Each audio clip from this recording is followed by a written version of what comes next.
Hey everyone, today I want to talk to you about a company that has been a staple in the Midwest for nearly 2 decades, Raber Portable Storage. If you're in need of quality storage solutions, look no further. Whether it's a barn, shed, or garage, Raber has the largest selection of handcrafted storage structures in all of Indiana. Each building is made with care by experienced craftsmen, ensuring you get a product that not only looks great, but is built to last. And guess what? They stand by their workmanship with a fantastic 5-year warranty. What sets Raber apart? It's their commitment to customer satisfaction. From the moment you step into one of their many locations, their friendly team is ready to help solve your storage issues. Plus, they deliver up to 250 miles from their main office in Montgomery, Indiana. So if you live in Ohio, Kentucky, or Illinois, you need to give them a call. Now, let me tell you about the heart behind Raber Storage. It all started back in 2000 when they began building sheds full-time. The founder grew up helping his father construct barns with just gas-powered skill saw and a lot of determination. Today, Raber has grown into a full-fledged operation with dedicated staff, but that personal touch still remains. They treat every customer like family. So if you're ready to find perfect storage solution, visit Raber Portable Storage. They have Indiana locations in Bloomington, Seymour, Vincent, Spencer, Corydon, West Lafayette, Sellersburg, and Kokomo, and even Tilton, Illinois. So you'll never have to go too far for quality storage. And hey, we got a deal for you today. If you mention you heard it from the podcast, Rabers will give you $150 off your barn purchase. That's right. You save $150 off your purchase by just mentioning you heard it here on the podcast. So check out their website at raberportablestorage.com. That's raberportablestorage.com to learn more and find your nearest location. Trust me, when you choose Raber, you're not just buying a shed, you're investing in quality craftsmanship and service you can rely on. Let me begin. While there's still ink left in my pen, I'm set to contend. For truth, you can bet will offend. Deception within the church, man, who's letting them in. We talked about this years ago. Let's address it again. Yeah, and I ain't really trying to start beef, but some who claim to be part of the sheep got some sharp teeth. And cats get mean when you criticize them. But Jesus told us Matthew 7:16, we can recognize them.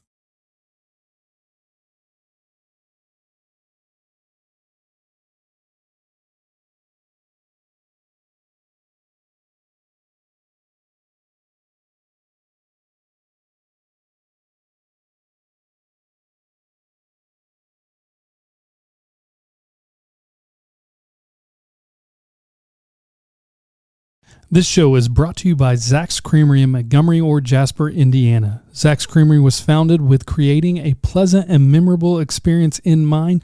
They strive to serve the most exceptional homemade ice creams and signature coffees in an exuberant atmosphere. Zach's has something for everyone, as he features several items for those with special dietary needs such as vegan, dairy-free, gluten-free, and no sugar-added, keto, diabetic friendly. Visit them today in Montgomery or Jasper, Indiana. You can dine in or drive through, but whichever way you choose, do not forget you can order online and have it waiting for you when you get there. Order online at zaxcreamery.com. That's Zach's Creamery, Z-A-X Creamery.com, and stop in at Montgomery or Jasper, Indiana. Is how you spend, save, and invest your hard-earned cash glorifying the Lord? Well, at Dominion Wealth Strategists, they believe that your finances should reflect your faith. As a distinctly reformed full-service wealth management firm, they are here to help you steward God's gifts wisely. From comprehensive financial planning to wealth-building strategies rooted in biblical principles, they offer their core services with no financial barrier to entry. Whether you're planning for retirement, building generational wealth, or just getting started, Dominion Wealth Strategists are here to guide you every step of the way. From baptism to burial, Dominion has you covered. Visit them at reformed.money. That's reformed.money, and take the first step toward financial stewardship that honors Christ. That's reformed.money. Please visit them today. Hello and welcome to the TC Cook Show on the Clearly Speaking Network. We are here at the Dangerous Friends Conference, and it has been an incredible first day. Now we're on day 2, and it is slam-packed. But we did pull away just another dangerous friend that we all need to know in Rosaria, Butterfield. If you don't know her yet and her writings, and even she's done many interviews, many podcasts, many things, then you've got to get to know her. So I'm excited to have her on the show. Thank you so much for joining me this morning. Thank you, TC. It's an honor to be here. Yes. So pretty excited actually to hear your talk.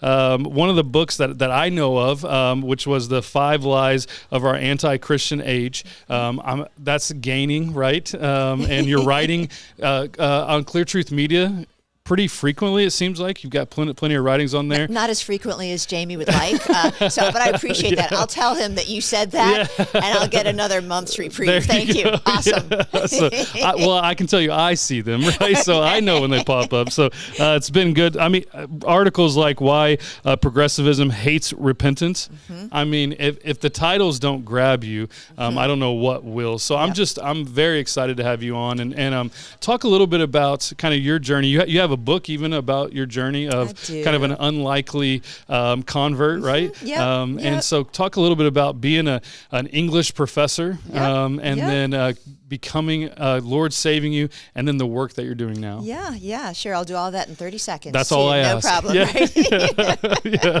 So I am Rosaria Butterfield. I'm married to Kent Butterfield. He's a pastor in the Reformed Presbyterian Church. We live in Durham, North Carolina, where he pastors a church.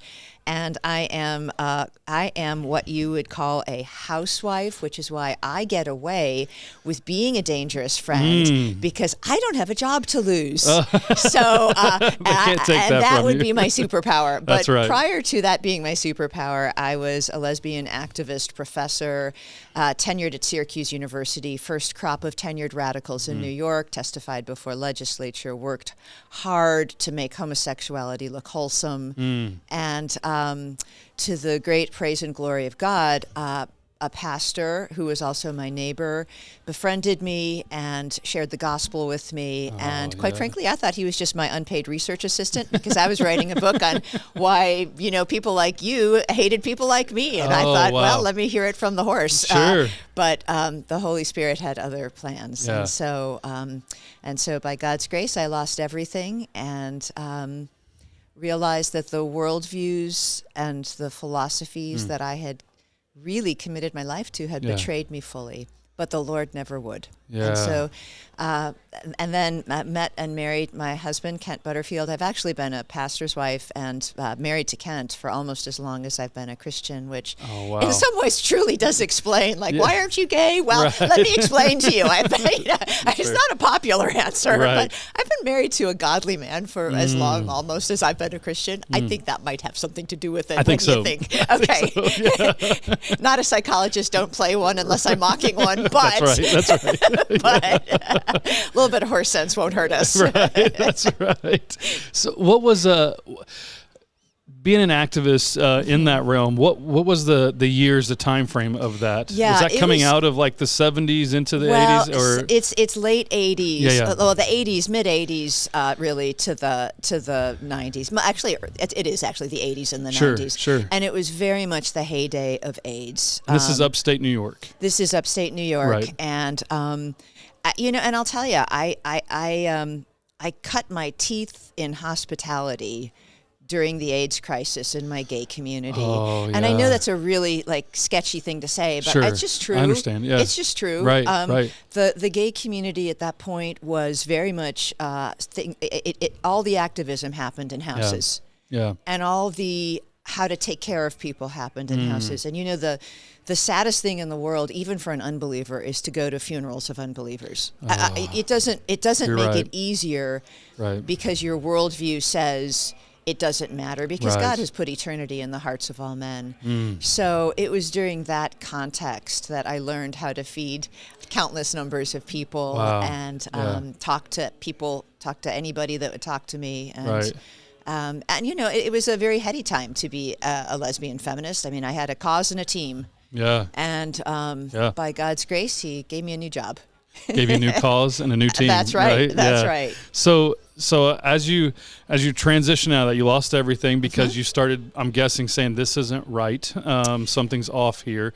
And I'm guessing the friends that you had were turning away then at that point, right? Yeah, so I'm going to talk a little bit about that in my talk today. Oh, awesome. Because what the reality is, the gospel has to be offensive. Yeah. It doesn't have to be like, don't ad hominem. It. Right. Like it doesn't have to say that your dog's ugly or something, but it has to assault your affections, if that makes sense. No, it does. And so I was a tenured professor.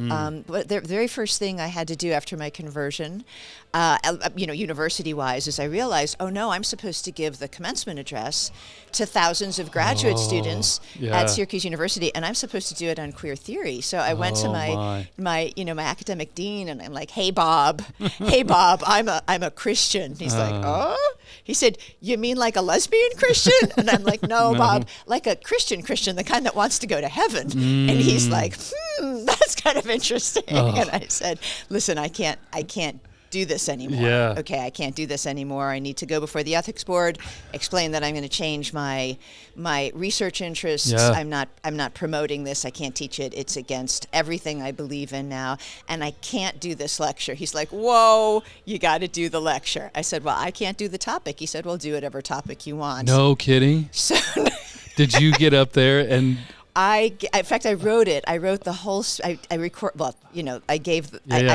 transcribed the entire speech in my book, The Secret Thoughts of an Unlikely Convert. Right. So it was on the wisdom of Solomon and how graduate students need wisdom. They don't need politics. And it was about the wisdom of Solomon, and it did involve, just a brief. When you were, so basically, this is what happened. Yeah.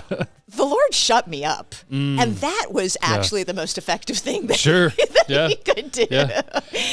There's sometimes that I was like, God, I don't know why you let me say those things, but that's going to get me in trouble. I was the professor that led student groups and brought people to gay pride rallies. Were there people in the crowd shocked at this talk? Oh my goodness, you have no idea. Yeah. It was the biggest bomb of a lecture. I mean, I've given a few doozies at 24. I just want you to know, I've given a few doozies. So, but I'm a little more prepared for it now. But it was just an unmitigated disaster. Were you at peace or were you super nervous? Because I'd have probably been super nervous. Yeah. I was very nervous. Yeah. There's no question about that. But I had talked to my ex-lover and all these. I had warned people beforehand. So the people who, it wasn't like I was like, and now I'm not going to direct your dissertation. Right. Jill, did you hear me? I contacted everybody privately who needed to be contacted privately. But I think what was scary to everyone was that I wasn't going to be a quiet Christian. That seemed to indicate that, as other people have noted, I changed, but kind of sort of didn't. Right. Okay, God didn't. Those same skills that you learned when you were protesting, when you were active, all that stuff. You just took those and started using them for the kingdom, right? Right, because I was a true believer before I was a true believer. Yeah. That's fair. Yeah. So that's interesting because you said something like they figured out that you weren't going to be a quiet Christian. Our world absolutely loves quiet Christians. Right. Because they don't have to worry about them, right? They're not dangerous. They're not standing up for the truth. Right. They're going to work, coming home, and no one knows even probably that they are Christians except for the fact that they go to church on Sunday. Right. And so our world absolutely loves that. And so the moment you start to have courage and you start to speak on cultural things against the cultural norms, you start to find out there's not a lot of people who will promote that or like that. Or not. Well, and that's fair. In this day and age right now, it does seem like that's shifting, right? Right. Yeah. And, I'm a Reformed Presbyterian. We read the Westminster Standards. Absolutely. The Shorter Catechism was written for idiots and imbeciles, of which I am the chief. And so maybe that's why God's given me a little bit of a bubble. But I have not experienced, harsh pushback. Sure. Have you ever ran for office? No, I'm just. I know. Well, that's a really good point. Yeah. I have not. So, Right. So that. But that's coming. No, I'm just but kidding. no. I'm the person that speaks at school boards and sidewalk councils outside of Planned Parenthood. Sure. That is a very good point. What you're making. No, I am not a good cleaned up Christian. I am a scrappy pastor's wife who forgets to take her apron off. Yeah. And will talk to anybody who will listen. But I do. Insist on speaking the truth in love. But I would say that this idea of a quiet Christian is a falsification of a Christian. Yeah. What was the quote they attributed to St. Francis, which no one knows if he said it, right? But it was to preach the gospel at all times, but when necessary, use words. That is the most and I can get some of the precedent of that, right? Which I think that was Mother Teresa. But very well could be, right? Yeah. But if, like, to me, if they would have just said, your words have to match your life. Right. That I can stand by. But you have to have words. The Bible all over it talks about proclaiming. Absolutely. Right? Proclaiming, which means you have to speak. You have to say it, right? And but there are so many in our Western civilization, there's so many who have bought into that lie of I'm just going to live the quiet, peaceful life. And quiet meaning that I don't talk, I just live. And the problem is that Christians do that. Yeah. I can't tell you how many times I've been about to take the stage and had the sponsor say to me, "You can't say that," and I've said, "Just watch me." I mean, it's a little too late now, buddy. I'm an English professor. I got the manuscript. I don't know. I'll stick around for questions. Sure, right. But and yet here I am, alive and well, and talking with you, and joyful in my Christian life. Yes, yeah. And seeing people come to Christ. So it's not that unbelievers act like unbelievers. That's the problem. It's that Christians don't act like Christians. Yeah.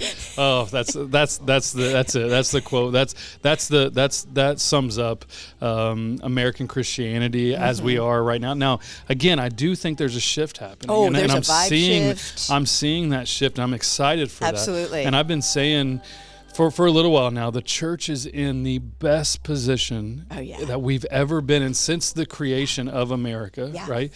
Since the beginning of time, of America, that is, because people want truth. Yes, amen.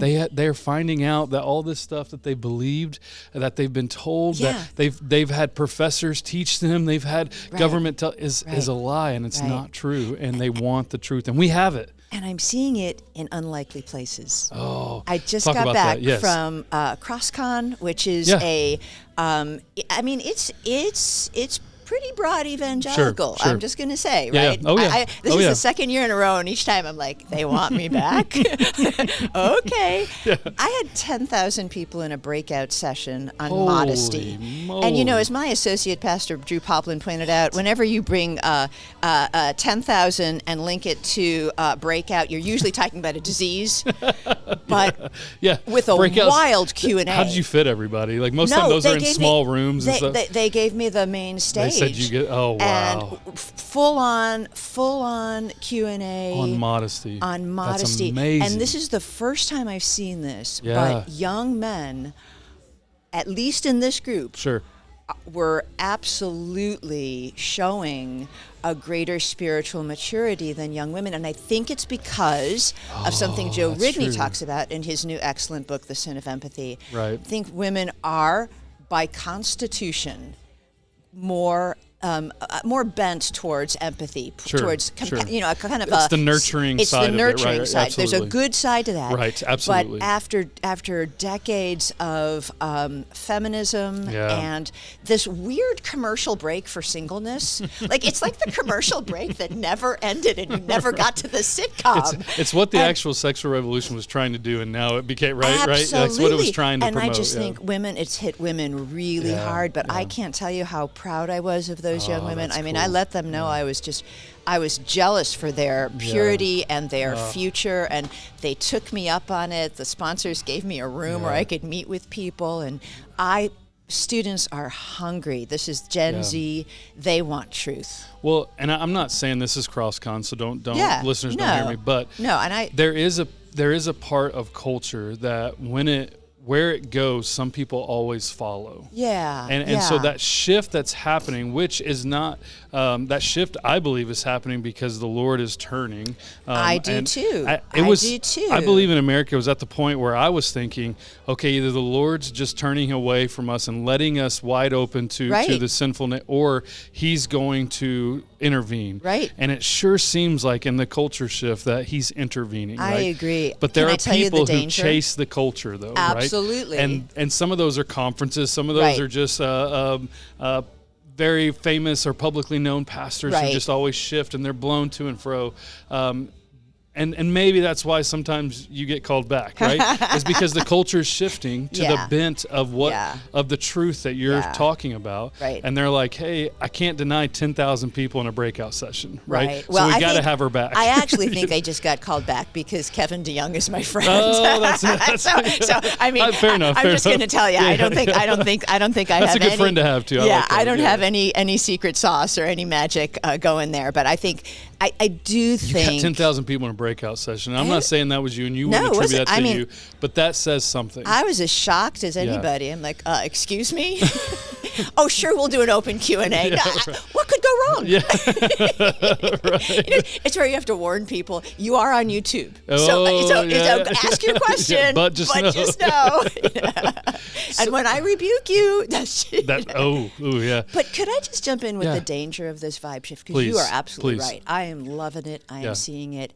And the danger is that we are going to start to destroy the idols of our day by increment. We're going to say, boy, let's chop the ears off Moloch and say, job well done. And what we forget, and I'll be very specific. Yes, please. We are seeing this very specifically in the LGBTQ issues. Sure. I mean, pretty much everybody's sick of the T. And we're all just like, you're nuts. You're not a boy.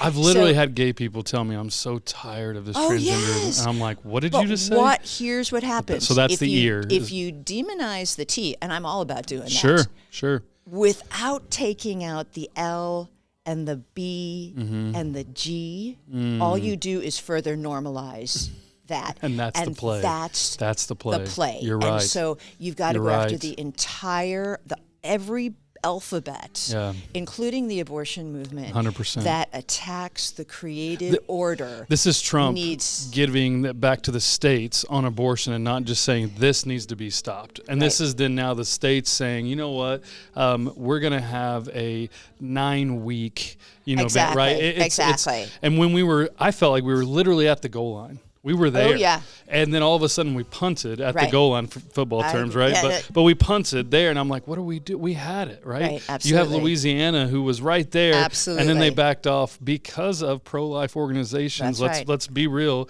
Coming in saying, whoa, don't do this. And if the church would be the church, would be a warrior church, would stop acting like the children's poet Shel Silverstein, who would rather go to the beach than go to war. That's one of my favorite Shel quotes from my homeschool mom days. But if we would just start doing that, I think it would be stronger. But I, again, can't tell you how many sponsors, how many times I've spoken at an event, and somebody sent to me, sometimes directly to my house, to say, you're a bad girl. We can't release your video because, you named names. I said, well, of course I did there. And because the guy was sitting in the front row. When's the next time? I don't get out much, Joe. When's the next time I'm gonna talk to famous? Had to name his name. He's right there. He was right there. He woke up when I bet did he it. Did. That's but funny.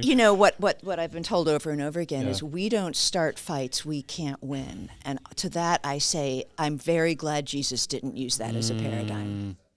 Because often when the gospel, when Christians lose, the gospel wins.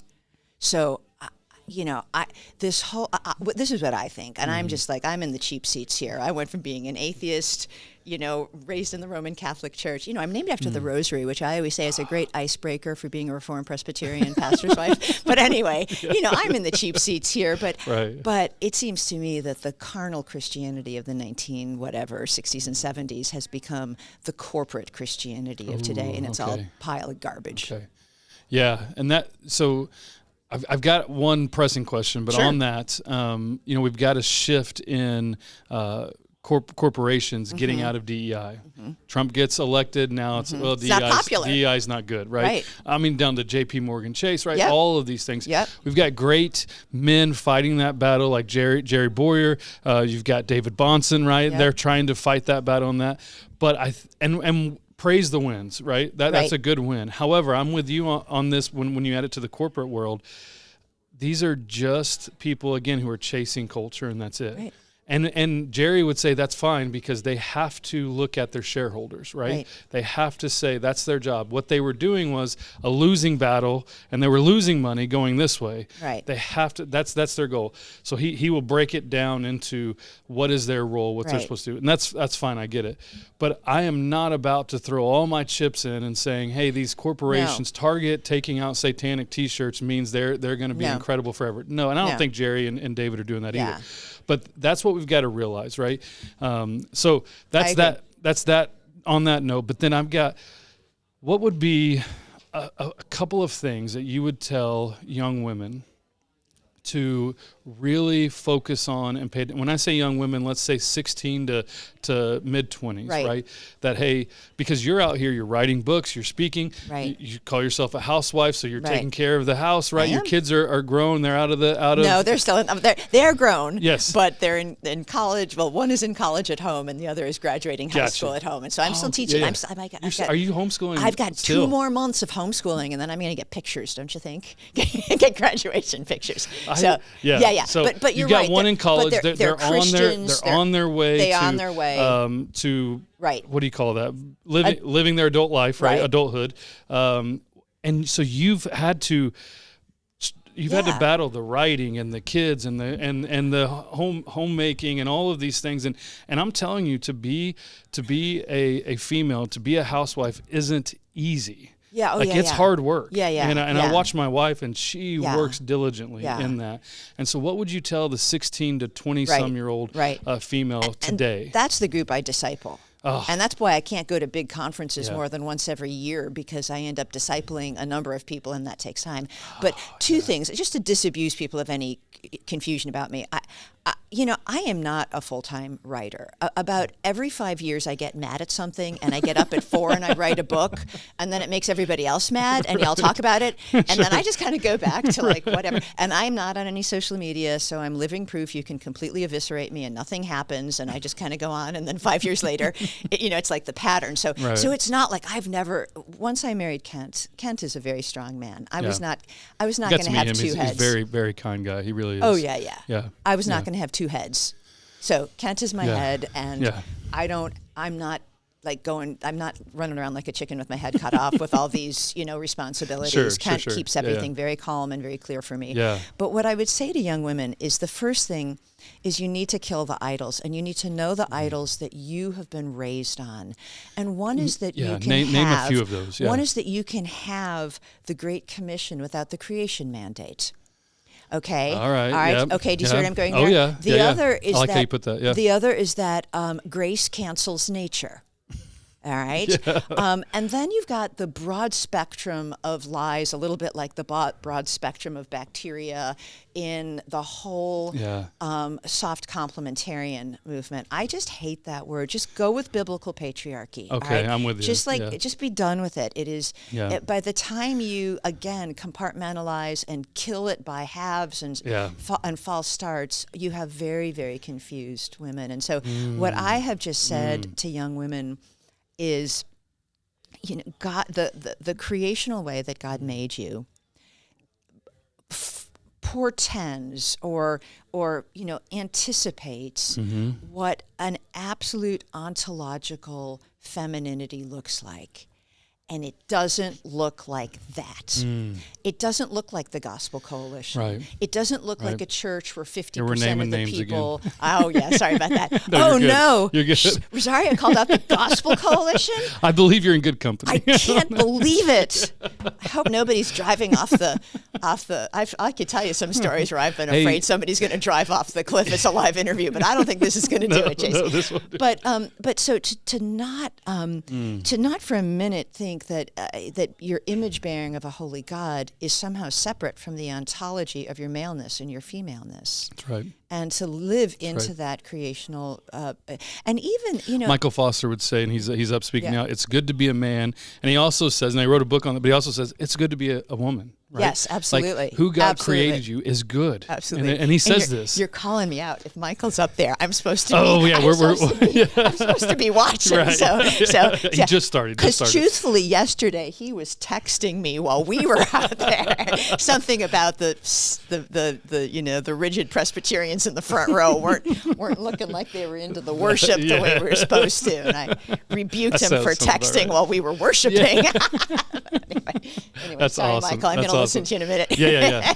And so I think that's really, and basically what you're telling women is stop looking at the culture and what the media is selling you as feminism, right? Yes. And look to how God has created you being a female, right? And look to what he says on that. And that's what you're saying. And be well discipled. Be in a church. Don't tell me that you're a private Christian, but you're not a corporate Christian. Okay? That be in a church. That doesn't even compute. Doesn't make sense. No, it's right? not. Be in a church where you are well discipled and where you have some one-on-one discipling with women, not on theology. So older women teaching the younger women, going through. Be a master of one book of the Bible that you can use as a touchstone for whatever might be, be the issue. If you're living for Christ, is it Philippians? Be a master of that, not a theology master, an applied master. Learn how to be wise. Don't be quick to follow the trends in theology. Bring things back to Scripture. Yeah. Have some unpopular women around you who show you how to do that. Live a quiet and gentle life. Pray for a godly man. Do not...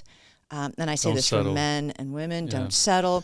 But I've got also, a 13-year-old daughter. Don't settle. Don't settle, but don't make, singleness is not normative. That's right. It's not. When we look at these, especially the kind of big Eva churches, and most of the people are single, that there's going to be a sad wake-up call. Yeah. And I know it because those are my dear friends too. Yeah. And the other thing I would say to young women, because many of these young women have already, and maybe it's a bit of a secret in the evangelical church, but they've already gone down the transgender conveyor belt. And so right now we live in a time when the rug is getting pulled out from that false worldview. Yeah. What are we going to do with the casualties? Yeah. Okay, what do you do with the young woman who has secretly had a double mastectomy and hasn't told anybody? It is so the church has to be ready for all of these young people, but they are under a haze of deception, right? So Gallup says 23% are LGBTQ plus. No, they're not. Yeah. It takes a great leap of faith to believe that. I'm sorry, it really does. Yeah. And so they also need to be warned against some of the silly and heretical podcasts and teachings out there. That's right. And I'm all about that. Yeah. I love it. And I'm going to get you out of here so you can do that. But thank you so much. I hope people will listen to this and hear this. I love the advice for young women. I think we need more people talking to that because they are coming out of this heavy, hardcore feminism culture, and that culture has shifted away from that. And some of them are, what do I do now? Right, absolutely. They don't know. It's just shifted in a way that just actually strengthens the undercore of it. And you see what I'm saying? So it is going to rise. I mean, you look at colleges, right? Who and I know that, but this election said something, right? Yeah, it did absolutely. say something to the culture. It said right? something to the culture. And when you have colleges and young people coming out to vote conservative, you have females voting conservative, right? Who would typically not even think about voting for a Trump or anybody like that, right? But you also have Wheaton College coming out, and pretty much all of the fools over there at CCCU. I don't know. What do I think about them? After a cup of coffee, I'm going to tell you what I really think. No, I won't even speak at a CCCU school. I get I'm just like, I'm like, I'm sorry, I can't help you. I get it. I can't help you. Yeah. Go, you know. Yeah. So no, and you see them just coming out and doubling down. So it's under that kind of malaise of confusion that are young women, and so they need older women who will take them under their wing, and they need, especially even more than that, they need strong pastors. Yeah, and we need strong men speaking to men, because we also have that counterculture happening in men, where it's the machoism and the tyrannical side of patriarchy that is taking the Andrew Tates, all that stuff, right? That are really grabbing a culture. Yeah, and again, really like the shift, and then they just go away, because we always have those ditches, right? Right. And so we still need that, because these women who are coming out of this are looking towards men for leadership, right? They're looking towards men for companionship, for marriage. And if they're going to marry into a tyrannical situation, it will not be, that doesn't end good. Does not end good at all. For our culture, for the kingdom, for all of that, does not end good. So men who will protect females from these things, right? That's what they're going to be looking for right now. And so men have to step up. They have to get in the word. They have to be ready and be courageous to defend that and to move forward and to defend against the machoism, also the weakism, right? We've got to be able to do that. So absolutely. Thank you so much for coming on. You. I appreciate you so much. I'm excited to hear your talk, and I'm glad you're here. Guys, if you like this show, please like, share, comment. Also, as always, we love you, we appreciate you, and we'll see you again next time.